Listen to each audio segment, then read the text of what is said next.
Yo, what's up, everybody? If you haven't heard about Anchor, let me tell you, this is one of the easiest ways to make a podcast. First of all, it's free. Second of all, there's creation tools that allow you to record and edit the podcast right from your phone or computer. Third, Anchor will also distribute for you so it can be heard on Spotify, Apple Podcasts, and many more. Then you can also make money from the podcast with no minimum listenership. It's everything you need to make a podcast in one place. So download the free Anchor app or go to anchor.fm to get started. Trust me, you won't be disappointed. Later. And it says the reality is that you will grieve forever. You will never get over the loss of a loved one. You will learn to live with it. You will heal and you will rebuild yourself around the loss you have suffered. You will be whole again, but you will never be the same, nor should you be the same, nor would you want to. So just keep that in your hearts. Thank you, Lions Den, for the flowers y'all sent to the family. We appreciate that. And let's have a good show. Welcome to the Lion's Den with Seth, a podcast where progressive men and women can learn and teach each other the ways of the land. The Lion's Den is where royalty comes to council. Ladies and gentlemen, your host, Seth. No doubt, man. Hey, listen, that's what people do, man. Again, we want to say sorry for your loss, brother. Sorry for your loss, especially within this time. I know it can be extremely hard because I've suffered some loss too within this time frame. And the unfortunate thing is that you can't pay your due respects the way that we want to and what we're used to. So again, man, we do deepest condolences to you and your family. Appreciate it. All right. Will, what you got, brother? What's going on, Pride? Hey, another episode of the Lion's Den. Larry, man, you know we rocking with you, man. You know we always here, man. But keep being that light for your family, brother. You built for it, man. Shouts out to Larry and his family and friends, and for your loss, man. But just know you are gonna still be that extension for your family member, man. You're shining the light in my eyes, brother. Love you, man. Mm-hmm. Hey, but welcome back to the Lion's Den, Seth. Thank you for always being a great host, bro. Just bringing us on, just keeping that squad together, man. Hey, I'm ready for this show. It's gonna be awesome. But yo, let's get into it, man. Most definitely. Hey, and thank y'all for dealing with me, because y'all know I'm out of line. And if it wasn't for the num juice keeping me right, I probably would have lost it a few years ago. Foots, what you got, bro? Hurry up before you get too saucy. Look at you. Go. What you got? Remember that. welcome everybody on the Lions Den this evening. Welcome, man. So sorry for your loss, Larry, man. I understand what you're going through, man. It's a lot. But it's all you got to do is stay strong and stay prayerful for your family. But everybody, this is going to be a great show, and we're going to have a good time, and we're going to make it happen. Let's go, family. There it is. That's all we got. Well, hey, you know why? Because that's all we need. What you got, Herm? Yo, hey, same thing my brothers echoed. Larry, man, thoughts with you and your family, and I appreciate those words that you gave. A lot of times people think that somehow you're supposed to just get over something like that, but in reality is you never get over that. You learn to live with it. I think a lot of people can benefit off of what you just said, man, trying to get over something that they're not meant to. So thank you for those words, brother.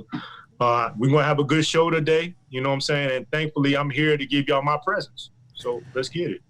If you don't shut your ass up, see, you know what?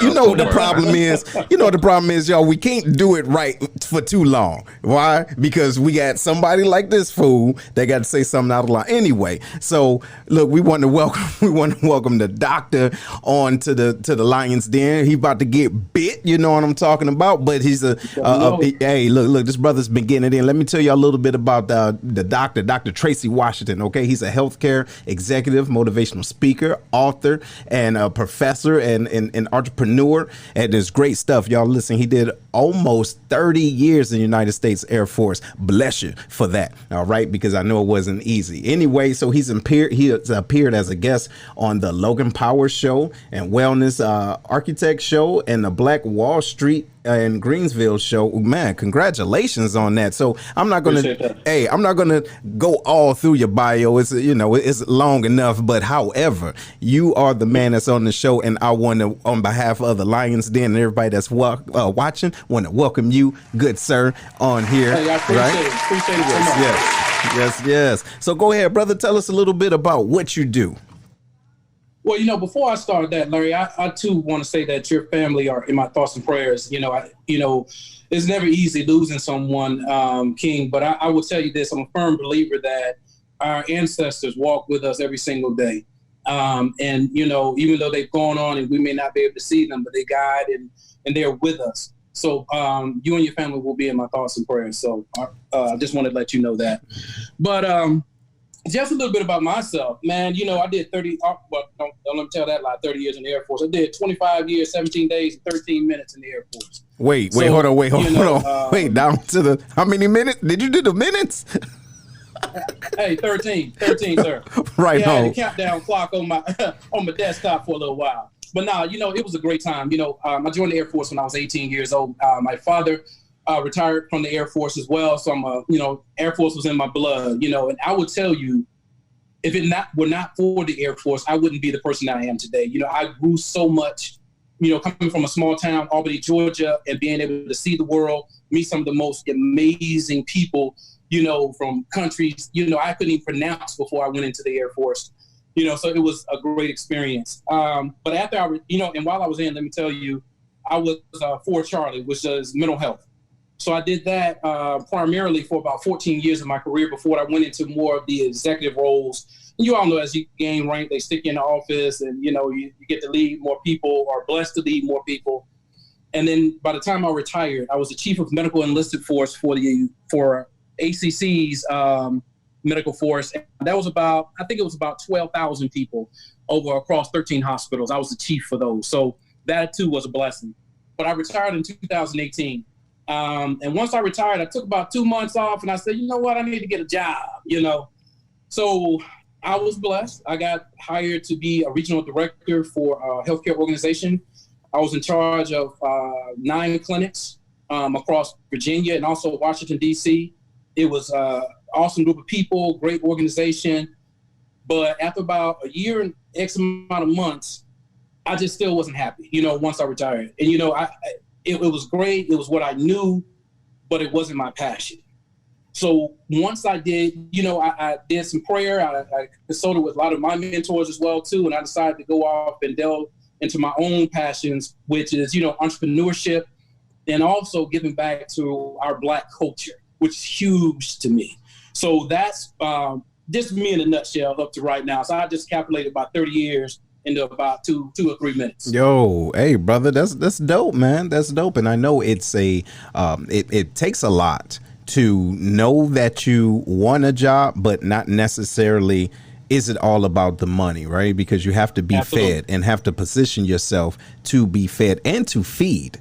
And it's more than just money. It's more like knowledge and really cultivating our society, man. So big ups to you. Herm, what you got, bro? Thank you.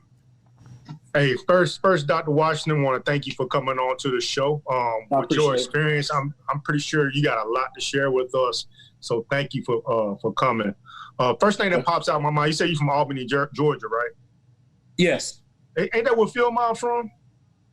Absolutely, sir. Yeah. Yeah, that's what you know about Phil Miles, bro? Phil Miles, yeah. No, man. Hey, them cats put it down for the South. Yeah. But hey, so the real A-Town, Albany, Georgia.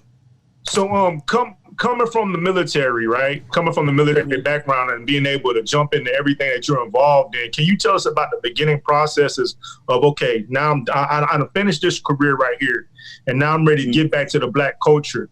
What was your first steps on how you got that started? My first steps were just dealing, just taking a step back and looking at my life. And I'm a firm believer in that as well, too. Sometimes we got to step back from the minutia that carries on around us with, the 30-year career, making to the top 1% of the enlisted corps, had a really good outside paying job. But I really had to step back and look within myself and say, Tracy, what's important right now? you have been blessed by so many people who believed in you in periods of your life that when you didn't even believe in yourself. So now it's time to, what can I do to give back? Because I would tell you, for like 26 years, it was about me. It was about, what rank can I get? What job can I get? And these things like that. Of course, I was helping our airmen, helping out my civilian counterparts, which I love to do. But to me, I could have done more. And I felt ashamed of that because I could have done more for not only my airmen, my civilian subordinates, but also my culture as well, too. And that's what I was brainstorming what I could do. And I love art. I love fashion. So, just a spark in my mind, hey, I can start my own clothing company, but not only just start a clothing company, but how can I make that to align with my vision and purpose that I had, come to know at that point. So that's when I said, okay, I'm going to make clothes, but I'm going to do them to showcase, highlight, and show how beautiful, how strong, how powerful our culture is.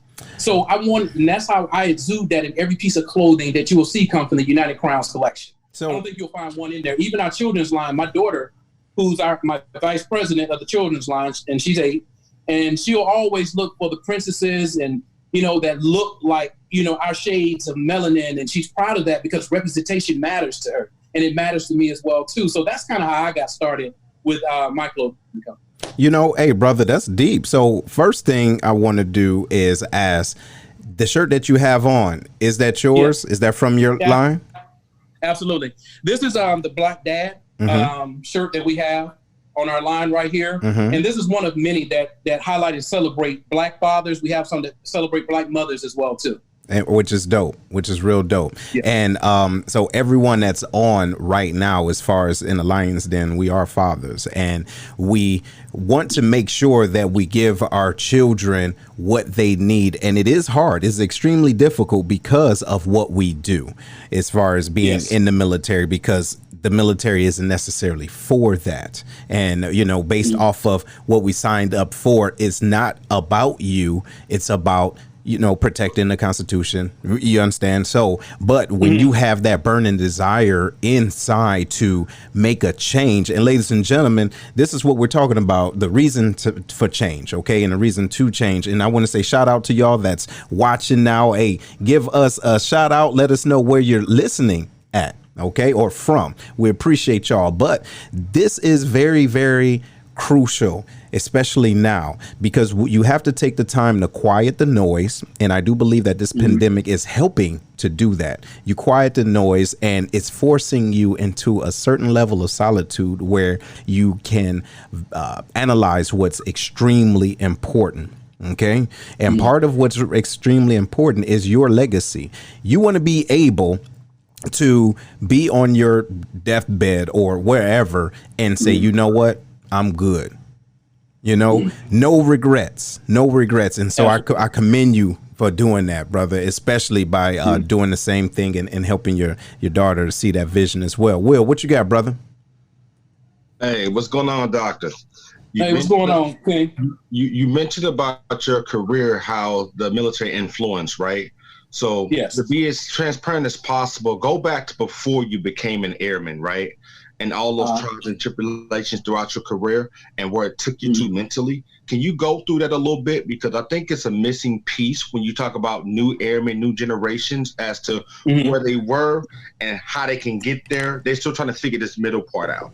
What can you offer for your experience? And that's a great question. And let me caveat, not necessarily caveat, but add to that. I had a discussion with a mentor the other day, and he said, even though time has changed, people are the same. If you think about it, people are the same. It's just the time is changing, and we feel as though the old days was the same. But however, everyone is the same. The same people are here, and you have few different, personality traits. You get what I mean, and different values. So I think that was a great question. Well, so what you got for that, Doctor? And that's a great question. I appreciate you asking that. And just like I say, I was from Albany, Georgia. It's a small town in Southwest Georgia, and I love my city. I love my state, which I'm from. But, I saw and I felt that there was a lot more opportunity that was out there. And, if you've ever been to the South, even today, you will see the deep-rooted racism that was there. When I was there were two sides of our city, the South side and the East side, where the blacks lived and the whites lived on the other side, and that's kind of what I grew up with and saw the disparities of that.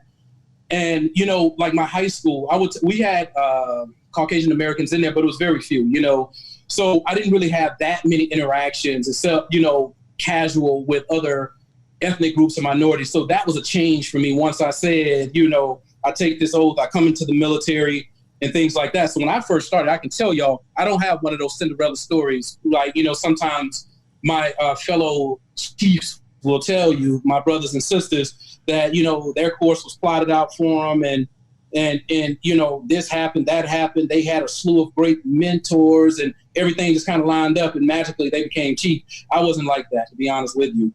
It was a struggle for me when I first came in. It was a time where I didn't fully understand the magnitude of the organization that I had joined. I was doing some things in the Air Force that, I guess the statute of limitations is up now, so it doesn't really matter. But, I was out there, especially going to the clubs, fighting, drinking. I was 20 years old and I had 2 children at the age of 20. So I was, not really focused, not really on the grind. I was just living day to day, just enough, saving that check to party and just make it to that next first and 15th. You know what I'm saying? And just surviving in the Air Force, and I got into a little trouble. I got into a fight, allegedly. They said that me and my friends, fought this dude and, he ended up, seriously injured and, possibly, may have, could have possibly lost life, but I don't know about that portion because we never really saw him. But I almost got court-martialed when I was like a senior airman. So, for me, I was lost and I stepped back. And then I had a great supervisor, Larry Glover. And he sat me inside and he, back in the day in the Air Force, he was like, young blood, sit down. What you gonna do? Because I'm gonna tell you, the way you going, they will lock you up and throw away the key. And if you do that, all these different things and you keep going along this path, you're gonna either end up with a felony, getting discharged, and you got kids to worry about now. But at that point, y'all, I'll be honest with you, I was a boy trying to raise children. I just was. So, Larry was a great influence on me. He helped me channel and focus in on what my purpose was and what I was truly doing as an airman, So I took that guidance from him and then, and instead I was a slow learner, y'all. I'm going to tell you, I got the title of Dr. Washington, but I was a slow learner because another 5 years I was doing good. I made rank, but I still didn't quite get it, and then I got married and, I got married while I was young. And then, I still had that mentality of I didn't know where I was going, So that relationship ended up in a divorce. Of course, that spills over into the Air Force career. But luckily, I had another great supervisor as well, too. You see, these mentors kept coming into my life that said, you're better than what you are. You just need to do it. So, and all of my mentors, I say 90% of them were African-American, but a few were white as well, too. But Major Mark Martello was a white, one of my white mentors. He was a major when I was in Hawaii. And he sat me down. He said, Sergeant Washington, I'm going to tell you like this. You're a great person. You're a great airman, but you will not receive a 5 on your EPR. When back in the day we had 5-5s, but you won't receive a 5 unless you go to school and make something out yourself because you're too smart to be running around here doing the things that you're doing and not educating yourself and preparing yourself for the future of you and your children. And I was mad, y'all. You know what, brother? That is so deep. I do appreciate you doing this. And again, Will, this was a great question because we have a lot of chiefs, or take that back. We have a lot of, E9s that, will make it seem as though, all you have to do is this. But what they fail to do is be honest and Absolutely. Talk to their people to let them know, hey, there was a time I wasn't shit. For real. You get what I mean? And but it takes individuals to see the true you behind the uniform. You get what I mean? And say, hey, you do have potential, but you out of line right now. Now, you got a choice. Yes. You can either get in line or you can get out the gate. You dig what I'm saying? So Absolutely. I do appreciate that, man. This is awesome stuff. And shout out to everybody that's tuned in. Hopefully y'all grabbing something from this, because this is a rare time when an individual, a doctor, an individual of this magnitude, being able to still be able to articulate the fact of how humble the beginnings were and the individuals that were placed in his life. Because you said it twice. Luckily, I had this. Luckily, I had this person in my life, because it could have easily been extremely different, brother. So I just wanted to, pay that, right now. But no, go ahead, brother. Go ahead. You can continue. And actually, I'm glad you make that those points. And I got to correct myself, because I got to stop saying lucky, and I'm going to do that. I'm working on that, because I don't believe in luck, and there's no such thing as luck. There, we have blessings and we make choices. So I was blessed to have those people be brought into my life.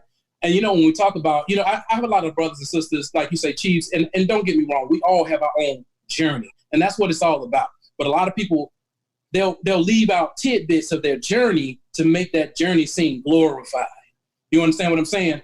But my grandmother, Miss Mercedes Washington, she was a great woman. She, lived to the age of 98, but she used to always tell me, she said, boy, if you live your life and you don't have a testimony, then you didn't waste your whole life. So I took that along, as I became a chief, to tell my true story, because it wasn't perfect. But there were some good times and there were some not so good times. But anyway, with Major Mark Martello, because he was profound for me, because believe it or not, I was a tech sergeant with a line number for master and did not have my CCAF. And a lot of people say, like, what? How did you not have your CCAF after all those years? But I just didn't. I was good at, test taking. I did my job. I was great at it. But I just didn't have the education, nor did I have the drive to do it. But, the blessing that Mark Martello gave me was to see that I needed to further my education. So I started my education in Honolulu, Hawaii, when I was stationed there. I went to school pretty much full time, 6 days a week. I was in school, after work. And then right before I finished my undergrad, I said, you know what? I just need to start looking for a master's program. So before I even finished, I was like in the last few semesters of my undergrad, I started my master's program. So, and I did that, and it took me 2.5 years. I also completed a dual master's, actually, because I have a second master's in healthcare administration. And then right before I did that, because I was on the roll at this point, like when somebody gives you that positive energy and you feel it, you have that support. I mean, the sky's the limit at that point. I was so amped up because I had, my supervisor on my side, things were going right. I was thinking right. My promotions were going right. So things were starting to line up at this point. And then I started my doctorate in Honolulu, Hawaii as well, too. I went to school for literally 10 years straight. I even took classes when I was deployed to Iraq and Afghanistan. I can remember writing papers on the back of Chinooks and Blackhawks, trying to get these things done so I could to get them done. Where there's a will, there's a way. So when, my airmen used to tell me, well, Chief, I'm busy. I got all this going on. The things that we want in life, if you truly want it, you will make time for it. And I'm a firm believer in that. Absolutely. Hold on, brother. Look, let me get these questions in there, man, because you on the roll, brother. But I mean, it's paramount. It is. It's extremely paramount, man. People need to know this stuff and not making excuses for the shit that they can do and that they say they want to do, because I'm a firm believer in accountability. If you got the energy to tell me what you want, use that same energy to get what you need. So go ahead, Larry, brother, you got a question, man. Go ahead. Yes, Dr. Washington, I'm glad you talked about education, because that's exactly where I was going when we're talking about this topic of reason for change. I want you to tell me when you're pursuing your degrees and when you're pursuing your education, not necessarily degrees, but your education, what sparks you to keep going? And then what do you say to folks like myself and many others that are watching that is still hesitant to start that master's program because I'm still not really sure which direction I want to go? And do I really want to pursue that? So just speak on whatever it is you feel about your growth with your education. With growth with education, I got to a point, like I say, I was about 12 years in, and I decided that it was truly important to start gathering, further education, what I'm saying, outside of our technical schools and things such as that. But to be honest with you, I wasn't really strengthened by my mother, who was a special education teacher, Miss Barbara Ann Washington. And she had a passion for education. So, My mother died, passed away in 1998, and she was working on her master's degree. So I can tell you, just with that drive and how important education was to her, it was like almost for me picking up the torch for her. You know what I'm saying? It was like carrying on that vision and that dream that she had to educate others as well, because that's why I really went on to get my doctorate. Because it's good to have your bachelor's and master's if you're looking, if you want to get a career or, different things, entrepreneurship or whatever. But if you truly want to teach in higher academia, you need to get your doctorate degree. And I said, well, if I'm striving to be the best I can in the military, well, since I'm doing the education and the military is paying for 99.9% of it, let me go all the way to the top. So that's what I did. And, I tried to focus my education not only on Air Force needs, and I'm gonna be honest with y'all on that. It was to a certain degree, but I was a mental health tech, and I have my degrees in justice administration, human resources, healthcare administration, and business administration. So of course I can use those as a senior NCO, but I was prepping for the future because I understand that, you don't need, and I hear a lot of people say, well, you don't need a higher education to start a business. Yeah, you don't, but does it hurt to have that extra education that's going to put you over the top when you do start your business and go off on these other endeavors? They'll say, well, Steve Jobs and all these people, they didn't finish college and they're billionaires, but they're living out a lot of factors that these men and women have that we as African Americans visually do not have, if you understand what I'm saying. So it's very different when we as African Americans are going out and trying to get loans for businesses and trying to build our entrepreneurial spirit. You better come with your A game, because when you're looking at banks, they look at your education. They look at the things that you've done before. So you better you have to make them tell you no. Make them struggle to tell you no. You're not going to tell Tracy Washington no real quick and send me on the way. Hey. I'm going to make you struggle for that no. There you go. And I needed that, and everybody need that too. You get what I'm saying? That's deep. Yeah. That's real deep. And, open your own door and close your own door. That's my philosophy. You don't want to do that, right? Have everybody else close the door when it's yours in the first place. Herm, what you got, brother? Yes. So, Dr. Washington, going back to the UCC, your clothing brand, is your clothing brand right now involved in any community outreach or any kind of nonprofit stuff at the moment?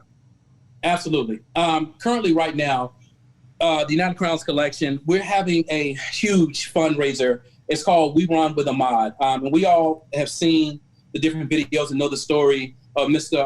Arbery and kind of what went on with him, And I'm going to tell y'all, I made a mistake and watched that video. And it truly broke my heart and spirit. And I called my creative director and marketing team, and I said, look, guys, we're going to have to do something about this. And literally, we designed shirts that morning, and we had that program going up that We Run With Ahmad with the shirts for people can buy in less than 5 hours. And all the proceeds that we receive of that, 100% will be going to a charity that Ahmad's family has picked out. We were in contact with his lawyer's office and also the NAACP of Georgia. So, that's something that we're running right now. That's a hot ticket for UCC.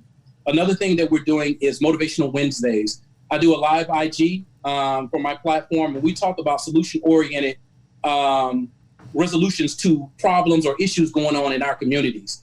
I believe that we are experts at knowing what's wrong in the Black community. But, okay, now that we've said that, what are we going to do about it? And those are the things that we talk about on our Motivational Wednesdays on our UCC channel. And those are the major two things that we have going on right now. But I'm in the final stages of making the United Crowns Foundation, which will be a nonprofit. And with that nonprofit, not only will we be fighting injustices and helping support that across the United States and around the world, actually, but again, with education, our vision and goal is to give out one full scholarship to students. A deserving student, once we get things up and running, and a lot of other community-based initiatives, grassroots type initiatives to further along and elevate our communities. But thank you for that question. So, you know what? I want to say congratulations to you. in advance, especially because I truly, truly believe that where that's coming from is coming from the right place and it's necessary. So, ladies and gentlemen, if you guys are just tuning in, this is a reason to change. And I want to encourage you all to listen to the doctor and listen to what he said he's doing in his community to mean that you can do the same thing in your own passion for your own purpose. You get what I'm saying? So to his point, we all know what the issues are, right? We don't need a forum for that. Being for real, unless you been living under a rock or you're too busy focused on frivolous things. So if you are tired, don't get me wrong. People say how much they're tired of this, they're tired of this, they're tired of marching, they're tired of doing this. Okay, well, stop doing it. Then what you gonna do? I promise you, we are not about what the issue is. Well, first we have to understand it, but now it's about what can you do, and then don't think that you don't have enough power, because you do. The power is in numbers and also unity. That's what I believe we lack. So for example, what if I told you, doctor, said, you know what, man, okay, I hear you trying to do that, but us at the Lions Den, we're already doing that. So, we ain't not going to holler at you because we got it under control. That's ego, and that's out of line. Yes. You get what I'm saying? Absolutely. And that's what we have. Well, that's what we have in our communities that help break us apart. So too much is diversified. What if we put everything together in our own different lanes, but with the same common goal? Things can pop off. You feel me? Larry, what you got, brother? All right, Dr. Washington, my next question is tied towards, I had a brain fart there, forgive me. It's tied toward, your reason why. So I know you talked about reason for change and you kind of gave some examples, especially with what recently happened in the state of Georgia. But what sparked your original reason for why you decided to make that change from, like you said, fighting in the club, doing all that craziness, to like really going and getting into this direction towards being Dr. Washington today? Yeah, my why was, and that's a simple answer for me. Simple yet complex. My children. My children are my why. I have 4 children. I have a 25-year-old, 24-year-old, 25, 24, 20, and an 8-year-old. And they are my legacy. They are my true legacy. They're the greatest things I've ever done. I can tell you all the stripes, all the businesses, none of that matters. But for me, they're my why. And my why drove me to want to make their nation and their world a better place through my scope of influence. It's so important to me that we start with family, and that's key for me as a resolution to a lot of issues that we have in the African American community. So how can I say, this is my vision, but I'm not doing anything outside of my family's scope to change the things around me, my neighborhood, my communities. So my children were my reason why. It's just real simple for me. That's simple. That's what I focus on every day. And that's deep. Foots, what you got, brother? So piggybacking off of making an impact in the community, what are some ways that people can make small steps to get involved in the community once this quarantine is over? A great question. That's a dope question. And you know what? That's the problem. People use this as an excuse as to why they can't do the things they say that they want to do. You get what I mean? And I think it's complete crap. But what you think about that, sir? This quarantine should have been or is going on right now, a time that we could have taken or should be taking to self-reflect on everything, that's going on with our lives. It like you say, it took away all the hustle and bustle and all the outside noise. And we should have said, this is the time to reflect on myself, and within that reflection, I will say that we should use all of our own special gifts that our higher power, God, the universe, whatever you want to say, to use those special gifts to make a slight change, within our scope of influence. And the first one is to really start with your household as well. Because if your household isn't straight, it's real hard to go outside that and change somebody else's household. You understand what I'm saying? And I think too that if we use our gifts, like whether you can sing, whether you can speak well, whether you can write or whatever, these are tools that we can use to uplift our communities. The number one thing I would encourage all of our listeners and anybody who I come in contact with too is, if you want to change things, vote. Exercise your rights to vote. I don't care if you're a Democrat, Independent, Republican, whatever, make your voice being heard. Because it's hard for, in my own personal opinion, it's hard for us to ask for a Black agenda when we see statistically we don't have a Black participation. It's real hard to ask for that. So that's one of the focus I tell people at every level of politics, from the from your local municipalities all the way up to the federal government. This is where you make change in your communities. Even in the Maha case, you'll see that all the people who were corrupt and actually did wrongdoings in this case were elected officials. You see, that's where your power comes in, where you can get those people out of there and put people in who have your interests. And just gifts that the world needs to see and my community needs to have, and it will help influence and push my people further. Because we're greater than what we expect that we are. Just like the show you guys have here, this is awesome. This is a beautiful platform to actually share your gifts to change our communities, which you're doing right now. Absolutely. Absolutely, man. And so we want to thank you for that. But before we go to you, Herm, because I got you, we want to make sure you know what time it is. We take that second for our sponsor. Hey, look here, Doctor. Have you ever heard of Kevlar's Grill? I have. You have? Have you heard about it over here on this side? No, I actually have a friend that talks about it, but I've never had it. Okay, well look, watch this. Well, guess what? You about to see it and watch what's gonna happen to your taste buds. Ladies and gentlemen, shout out to Kevlar's Grill. Kevlar's Grill is our sponsor. They've been doing things for us and with us from day one. Okay, their number is 618-416-7500. Please dig this. Hey, also they have the gratitude box. So if you want to pay for a meal for a first responder, you can do that right here. They have 3 different types of meals. And also, by the way, starting today, they actually have breakfast now. What?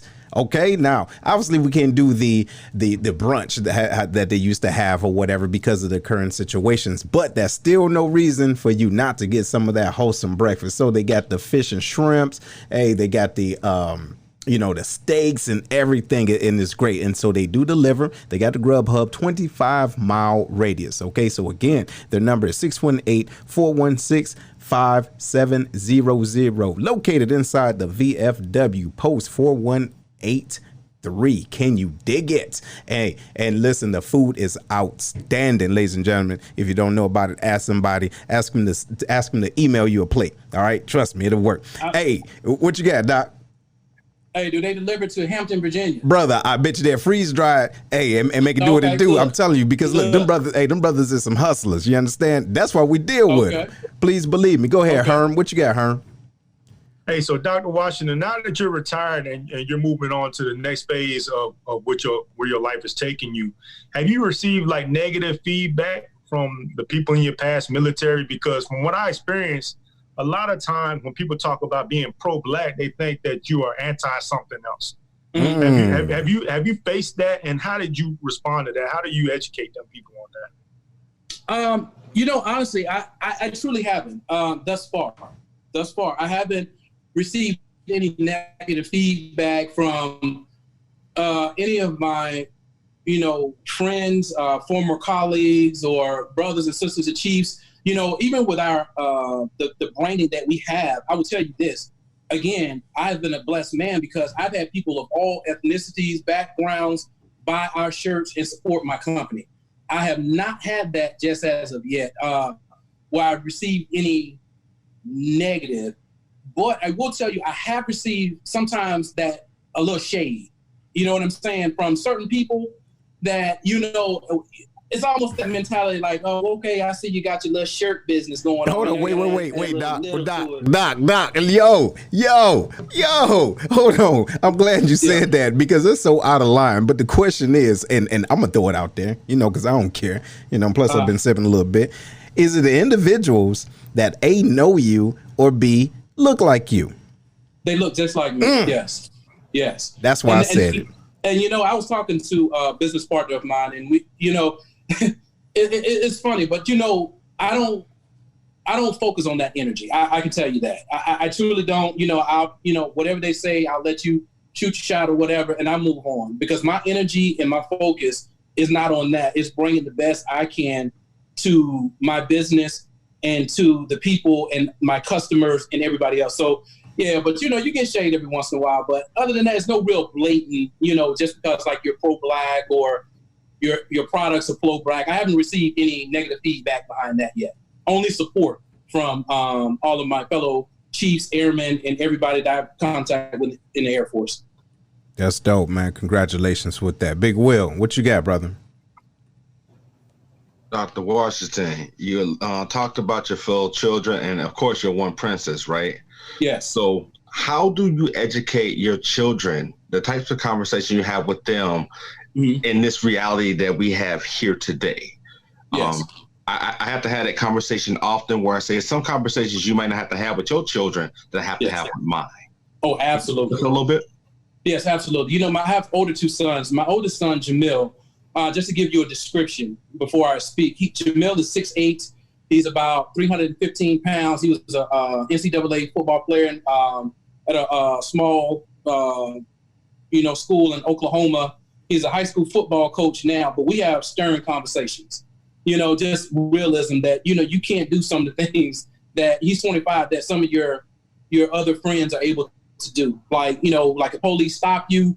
Hey, look, son, show your ID, don't argue, whatever. If they're going to take you to jail, just shut your mouth and call me and your mama. We're coming to get you. And I'll be on the first plane smoking. You know what I'm saying? But we have these conversations because it's very different. I truly believe that African Americans or Black communities, when we speak to our children, it's on a whole different, almost survival type conversation, if you will. That's prepping them to go out into the world, to be productive, to be safe, and to return back to our homes. Now with my daughter, she's 8 years old, but I have open and honest conversations at her level as well too.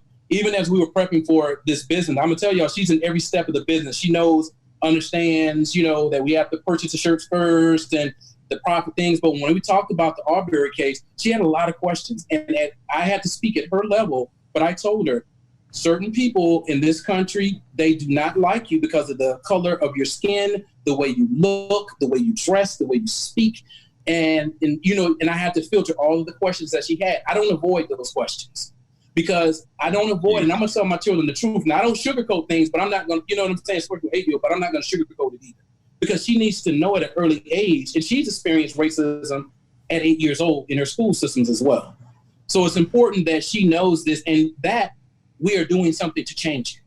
And that's the difference between those type conversations of saying, oh, well, it's messed up in the Black community and police don't like us and these things. My daughter will tell you, this is what me and my daddy are doing to change that situation. See, that's the difference when you have those conversations. And then again, I'm resolution oriented. So now, Mia, what are we going to do? We're going to start a fundraiser. I'm going to take you down when I vote to show you how to vote. And these different things. So that was the type of conversations I have with my children. You know what? That's dope, man. Seriously. I don't know any other ways to put it, man. That's extremely dope. And everyone that's listening right now, I want to give you guys the opportunity. If you want to call and you have a question for the doctor, the number's posted and pinned, but it's 618-792-6747. One more time, 618-792-6747. Hey, but doctor, I got this question for you. So if you could, man, what's one thing that you would change from the past? If there's one thing that you could change, what would it be? If it were one thing, I would have, that's a great question. Because, I think my past defines me, but if I could change one thing, I would have listened earlier. I would have listened to the people who truly cared about me and listen to the advice and the guidance that they gave me and not waste time. Because time is our most precious thing that we own. And when you waste time, you're never going to get it back. So just being a better steward of my time and listening to older, more mature and experienced people who tried to help me earlier in my life. Okay, I can dig that. Hey, and listen, I want to give a shout out to our viewers out there. Hey, Pink, we see you out there. So, hey, y'all, the Den, including you, Doctor, he asks, do you think it's necessary to have that talk with our kids at a young age? Like, so I'll take myself for example. So I got a 16-year-old and I have an 8-year-old, right, daughter. And so the thing is, my philosophy is, if she don't learn it from me, okay, she is going to learn or come up with her own conclusions by social media and by friends and by individuals that don't have the same life experiences as the family does. And so it may shift her thought process of what life is supposed to be. So, we got a call that came in. So that's just my thought process. So 1 second. So we got a caller in. Who's calling? Hey, my name is Marco, and I'm watching your stream, and I also have a question for the doctor and anybody that's on the stream. All right, go ahead, brother. Go ahead. You live. Hey, so what did you do to combat racism in the military, and also how did you overcome that and defeat that process to still manage to do 20 years? So did you hear that, doctor?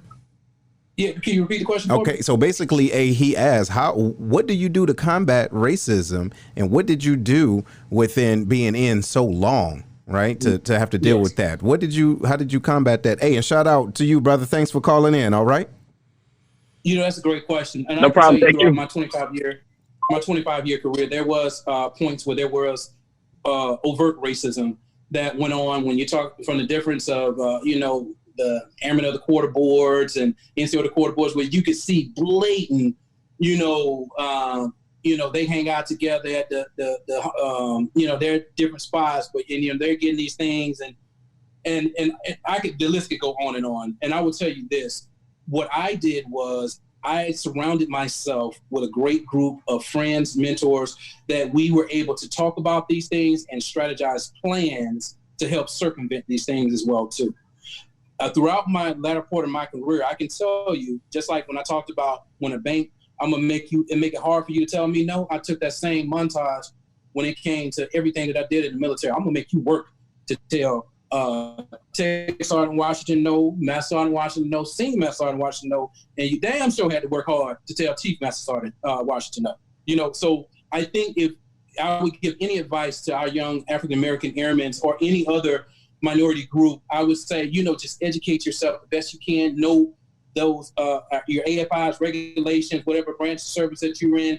Make that your craft when you're in, to know all of these things, and then too, not only meet the standard, you exceed the standard every single day you walk into the office. Yes. Because you don't give them ammunition to use against you, you exceed it. And that's right, man. I'm so glad you said that, man, because there's so many times we complain. And when I mean individuals that either look like us or that, obviously we share the same type of thread, right? The fabric of hustle, if you will. Yeah. But what we do ourselves this justice because we don't take care of dotting the I's and crossing the T's, because that's what they're going to look at. You understand? And that's what they're going to judge you by, the lack of detail or attention to detail that you put into yourself or whatever it is that you're saying you're doing. And then you basically validate the thought of them at the, that they had of you in the end of the day. So, that's deep. Hey, what you got, Larry?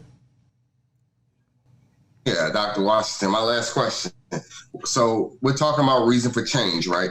So you said you got some kids that's, in their 20s. Talk about the time when they were young teenagers in high school and how hard it was for, maybe not for you, but for most people that are watching, for them to understand the importance of education, the importance of listening to the old heads, as they call us, to know that we're trying to lay the groundwork for what what you're about to encounter that you're not understanding right now. Yes. Because we're the parents and go ahead. Yeah. And I think that's an awesome question. And it's important to educate, you know, at the youngest level. As soon as your kid starts talking, you need to start that education process. You see what I'm saying? Like, we send our kids to school, you know, 5 days a week, 8 hours a day, and they learn a certain curriculum. But there's another curriculum that they need to learn that they're not going to get in our education system, which is our culture, our true culture. Because what they're going to get in school is they're going to get, okay, we got slavery. They'll maybe talk about Africa for about 2.3 seconds. And then they're going to end that with probably a Martin Luther King at the end.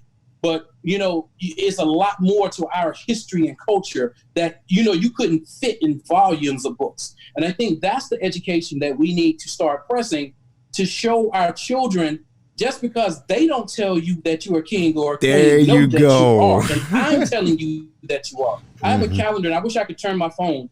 I have a calendar, Black History calendar, that, you know, every month. And every day it tells you a Black history fact. Me and my daughter stand at that calendar every morning, and we read that fact, and then we go, and even it, like a lot of stuff I don't know. But if I don't know it, I'll find the answer. So if I don't know, I can tell her, we'll sit together and research why that's important in the African-American history. And I think that's where we need to start as well, too, is self-teaching our children to augment the education that they're going to have. And that should travel on throughout their whole adult life, if you will. Not adult life, but maybe from, you know, ground zero to all the way, you know, up into the early 20s. We got to keep that education going. Absolutely. You're absolutely right. And then if we don't, back to the original point, if we don't, then the streets will, social media will, or entertainment will, right? And yeah, that's, man, that's dope. Hey, Herm, what you got, brother? So I think you're the perfect person for me to ask this question to. We talked about it, I think it was last show or show before, about what Black culture is in America. And and my stance was we've allowed America to sell us that hip hop is our culture. And this is the reason why we get seen in a certain way, because that's what the mainstream media portrays, you know, in the movies or music. And and I got corrected by a friend offline about, hey, that's not our culture. But so for me to you, what's your definition? Like, long story short, what's your definition of Black culture? What do people need to know about Black culture? To me, Black culture is so multifaceted that we would have to literally hold 4 Lions Dens conversations to incorporate it all. Absolutely, damn right. Hip hop is a part of our African American or Black culture. And even when I say African American, it's just amazing because, you know, there's subsects to even the Black culture. You got Dominican Black Americans, you got Latino Black Americans, you just try to clump us. But, you know, I say to me, throughout my studies, research, and things such as that, we built every aspect of American culture, to be honest with you. When you look at rock and roll, you look at the sciences, you look at the arts, you look at every facet that goes on in America. We built that, and they stole it, to be honest with you. You know, I can't think of one thing, and you probably, and you can Google it, I'll wait, but you really can't tell me one aspect where Black people did not have a paramount positive impact on any part of American society. And you know what? And I'm glad you said that. I am glad you said that, because it's statistics out there, and it's proof. It's verifiable proof out there. But what I have a problem with is, okay, why do we have to continue to push what we've already done? Let's keep doing it. So it's like Muhammad Ali say, hey, I'm going to show you how great I am, not how great we were. That's done, because we already did it. And it's almost like we don't own the bearer of proof. You get what I'm saying? Yes. We don't own that. So let's get it in like we've been getting it in and make the change that we want to see. Because, man, honestly, man, and it's part of, you know, getting out of your own way.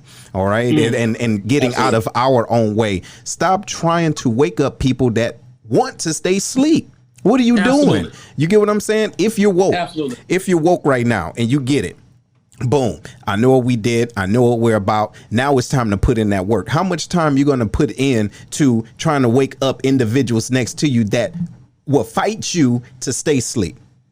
Well, I you would get what tell I'm you saying? this too. You know, Harriet Tubman said she could have freed more slaves if only they known they were slaves. You know, and I think too, you know, in every culture, whether it be black, white, whatever, you're gonna have, you know, those subgroups that, you know, you got the more woke ones, you got people who are asleep. But I will tell you this: I'm on a train that's going forward. Anybody who's willing to hop on that train, I will welcome you with open arms. But choose not to, that's not going to stop my train from moving fast forward. And I think that us as a people, that we need to really grasp a hold of, that we're not going to take everybody with us. That's not the purpose. The purpose is to take the people who want to make change, want to, you know, like take our culture to the ultimate level and display it for what it truly is. Those are the people we want to train. Everybody else, you can stay where you're at. Absolutely. Hold on 1 second. So we got a caller. Hey, how are you, Miss Yolanda? You on the Lion's Den? Oh, I'm so sorry. This is not Yolanda. This is Tommy. Oh, Tommy. Hey, you need to get off Yolanda's phone. But no, I'm joking. Go ahead, brother. So go ahead, man. Hey, we got you live. What you got, brother? Hey, thank you so much for what you brothers doing. I really appreciate the dialogue, man. I mean, we need more of things like this, man. I mean, like you said, we don't have a voice. Our proactiveness, we lost the media some time ago, you know, especially in terms of bias and bigotry. Yes. But my thing is this, you know, how is it that, you know, we've been so used to mobilizing the same way, you know, since the days like Selma, Martin Luther King, and the churches getting involved. Mostly you don't see churches getting involved with the proactiveness of, you know, us having our voice. Hold on. Wait, hold on, brother. Yes, what's your name one more time? My name is Tommy. Tommy, check this out, Tommy, because I can dig it. Yeah. I didn't already picked up what you put down and put it in my pocket. But I tell you one thing, we don't got that much time to get up in there. Okay. Because Sure. No, I mean, because guess what? I know you can dig it. Right? And I can dig it. Right? I can dig it. You I can know. dig it. We can dig it. Right. Everybody can dig it. So, but guess what? What I would like to do, and while you on the line, and everybody that's watching live right now, y'all give us a thumbs up if y'all want to continue this conversation with a part 2. Y'all give us a thumbs up and love and all that, because I don't think it's just a question for the doctor. You dig? I don't think it's a question I don't think it's a question for the Lions Den. I think it's a question for everyone that's listening right now, because we put so much, you feel me? Listen, we put so much faith into external things and we forget about the light that's inside of us. Hey, Tommy, thanks for calling, brother. Stay online, bro. And hey, we might talk about it a little bit, but we ain't gonna dive into it for real. I understand. I appreciate it. I appreciate what y'all do. I really do. No doubt, brother. Hey, you stick around, brother. Yes, sir. All right. Yo, hey. See, look, that's what's happening. You feel me? Hey, y'all ready to go in on the church? Bruh, wait, not yet, Lord. Damn. I'm telling you, bruh. Hey, I was going to have to get another drink for that. But, right now in time. You know what? This would do, doctor. If you want to just give me a couple of minutes on what you think about that. I would say that there's a lot of different avenues that, you know, have helped the cause, but I think over time things change. Mm-hmm. And I think that we have to be willing to change as well too, because the same things that work, you know, in the past may not work in the future. And the only thing that is constant is change. And we just need to keep pressing forward. That's, you know, man, it's a topic, man, that would be perfect for a whole show. Okay. You know, to talk about, but definitely I think that, Okay. Well, listen. Well, look. Let's talk to the den. Hey, brothers, what y'all think? Y'all think that this would be a good segue for another show on the Lions Den? What y'all think? Herm, what absolutely. Okay, Foots, you said absolutely. Right on. Herm, what you got? Yeah, I think it is. I mean, that's a big part of the culture right there. That used to be the leading way. You know what I mean? And we got to change the way we do things. You know what I mean? It's a digital age. Yeah, I think it'll be good. Bruh, I'm telling you. Hey, what you think, Will? Hey, I think that's going to be a very needed conversation to be had, because as you look at it, hey, you can donate to that good old collection plate online now. So if you can do that online, what else are you not talking about? So I think that's a good segue. You know, and Larry, I see you had the thumbs up. What you think, brother? Oh, absolutely, man. And I think real realistically talking, it's gonna hurt some feelings, but it is what it is. Like, let's just be honest and be authentic, man. Let's stop playing, bro. Like, the church is the community like it's supposed to be, but are we seeing that? Let's talk about it, bro. And that's what it is. So, and someone asked, and Miss Kim, and I'm gonna acknowledge the fact what you asked, but we're gonna use this another time. Kim want to know what's the faith of the Lions Den crew. Now that's a whole nother topic, but I can tell you this: what it is action that you can see. Now, you can put that wherever you want to put it. And I'm not speaking on behalf of the Lions Den. I'm speaking from Seth. However, the brothers that's on right now, whatever their religious standpoint is and what it is in, that's what they gravitate to. And I respect that. And I respect anybody as far as their beliefs. And especially if your belief or your religion is helping you to a higher level of consciousness and being able to connect with individuals, no matter what they look like and what they believe in, I high five you. You dig it? I love you, because it's all about love, essentially. So if I have to take any amount of breath that's in my lungs to explain to you why your religion or your faith is wrong, I'm out of line. Mm-hmm. You feel me? It ain't about that. It ain't about that. Now, as soon as anybody come out their mouth and tell me, well, my faith is the best, then get the hell out of my face, because you're talking shit, you're talking crazy. Get out my, just like the doctor say, I'm on this train. You dig it? Now, you can do one of two things. Hey, you can jump on, or you can get in front of it and watch what happens. Period. Point blank.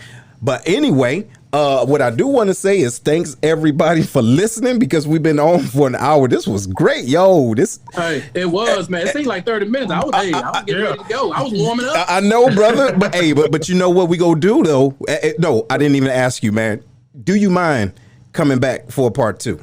Oh, absolutely. Right on. Y'all heard it. Y'all heard it. It's live and it's on wax. But I do want to thank y'all. Hey, we want to give what you got, brother? Any final words? Where can individuals find you at, brother? Well, actually, what they can do, you can with my company, you can find it at www.united-crowns.com. Okay. And then you can just always reach out to reach me directly at the company at info@united-crowns.com. Got and they you. can hit me up anyway, and I'll get right back to you. And what we're going to do is, Pride, we're going to make sure we post it, because, in between that, or just want to make sure that y'all hit the click and y'all can go back to it, because that's what we do. We want to make sure that we give credit to those that's truly getting it in. Final words, what you got, Foots? Man, awesome show, brothers. I'm looking forward to the part 2. Can't wait. I mean, we got more things to discuss. Yes, most definitely. Will, what you got, brother? In closing, we're doing the part 2, but don't wait until that part 2 for you to have some type of action in between there. That's right. Everybody has the capability to influence change. Mm-hmm. Make sure you're doing your part. Yes. And also, I would like to add, do your part, understand your why. For real, because just because we are the Lions Den and we're probably the hottest podcast on this side of Mississippi, for real, does not mean that that's what you need to do. If you understand what I'm saying, do what you're led to do. Everyone has their own calling. You feel me?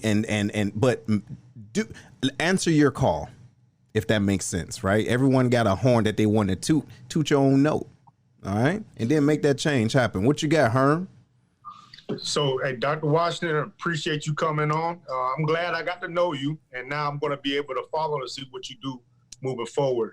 I really respect what you're doing for the community, and you're unapologetic with it. You're saying what it is, and I think that's important. Thank you guys, man. Another show down, man. Much love. Hey, for the people that's watching, when we come on, man, don't be afraid to share this on y'all's page. Yes. You know what I mean? If y'all feel like this content is worth it, hit the share button, man, so everybody else can get on it and watch it with us. Yeah, absolutely. And yes, y'all, that's the thing. We do know that we push the envelope, but doesn't it need to be pushed? Like, aren't you tired of hearing the same old shit and then knowing deep down in your heart this isn't right? Or I can really connect with individuals that's doing something that's focused on leadership, growth and development with action. You get what I'm saying? So like to Herm's point, if y'all watching this, make sure you share it. It's all right. And guess what? It's free. We ain't charging you. You get what I'm saying? So it's all good. Hey, so I'm gonna let you go with it, Larry. What's your final words, brother? Hey, my final words, man, is first off, thank you, Dr. Washington, for your time. We appreciate you being on the show. And to the Lions cast, obviously, and to the audience, appreciate y'all. Listen, y'all want these conversations, we can have them, but be ready to put your big boy pants and big girl pants on and have this intellectual conversation. So doesn't mean we all going to agree on the same things, whether you're religious, politicians, whatever the case may be. But if you want to have this conversation, be ready for it and have your facts together, because we can have this conversation, this much needed conversation. And I think we're on the right path. So I'm looking forward to part 2, because like I said, there's some feelings that's going to get hurt, and it is what it is. But I mean, if you got your facts together, let's bring it. Let's talk about it. And that's the all case. It is talk. That's it. And then we can put it into action afterwards when we all get on the same page. But at least let's talk about it. That's like the first step of all steps. Exactly. Talk about it. And it's a common goal. Like, for example, everybody on the page know that what is it? The Wolverines, Michigan is the best football team, college football team. Everybody know that. So it's okay. Even the Lions go get it this year. You feel me? So we all know that. But if y'all got y'all own, y'all problems with that, whatever, we still gonna make it happen. Oh, and by the way, too, Nelly sucked, bruh. Hey, yeah, I said it. He need to get his internet situated, bruh. He was like, because we all know what happened.